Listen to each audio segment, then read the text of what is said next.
Kentucky, everyone. We are in the kitchen with Miss Allison Davis, and she's got me stirring some pecans and sugar. What are we going to be cooking today? Pecans. Yep, so we're making another little fall appetizer. This one I just made with a group of ladies last week, and this is just so yummy, so easy. Smells so good. And what you're working on right there is some candied pecans, or pecans.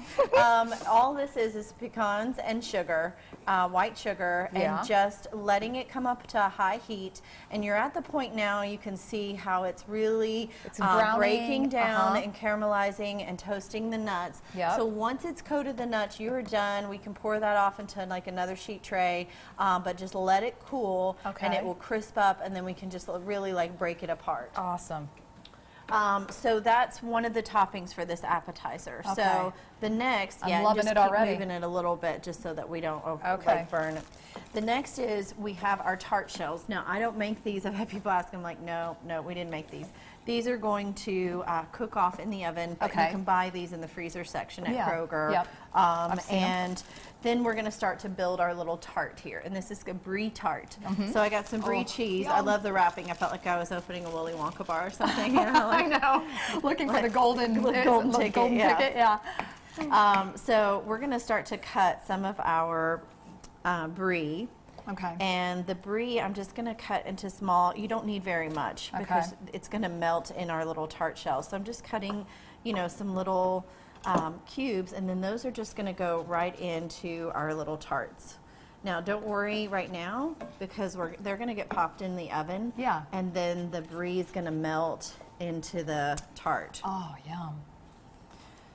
Oh, you should smell these pecans. It smells amazing. And this is like, that's all the cheese, or is that a wax coating? It's their rind. It's like a mold, but I don't worry about it because it melts all out for me. But if you prefer, you can cut that off. All right, so our Brie is in there. Now we're going to top that with a little preserve or marmalade. So I picked up a little orange marmalade, and I'm just going to take a little bit of that over each one.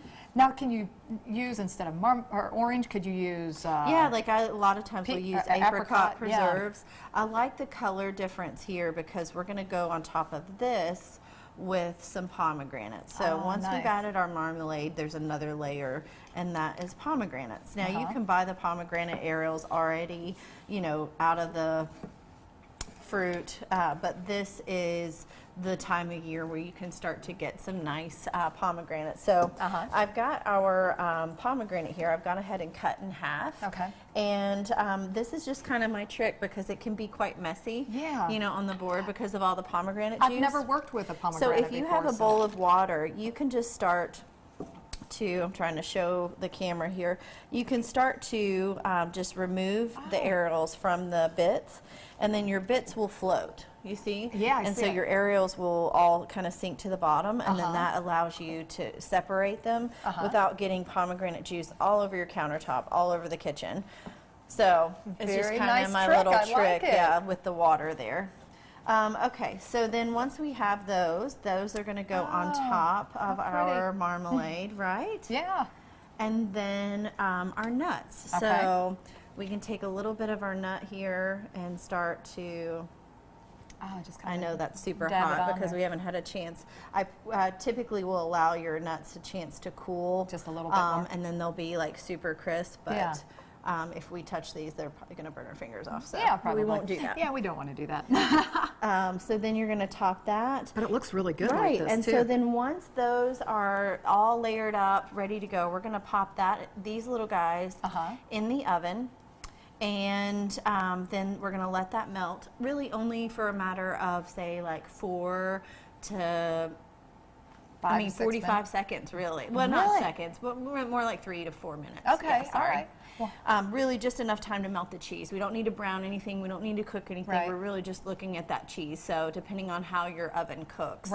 And what temp do you want to put that in? 350 would be just fine. Okay, that sounds great. Well, for this recipe and many other recipes, head over to our website at WTVQ.com/Midday Kentucky. Make sure you click on the recipes tab, or you can head over to Allison's website at wildtimecooking.com.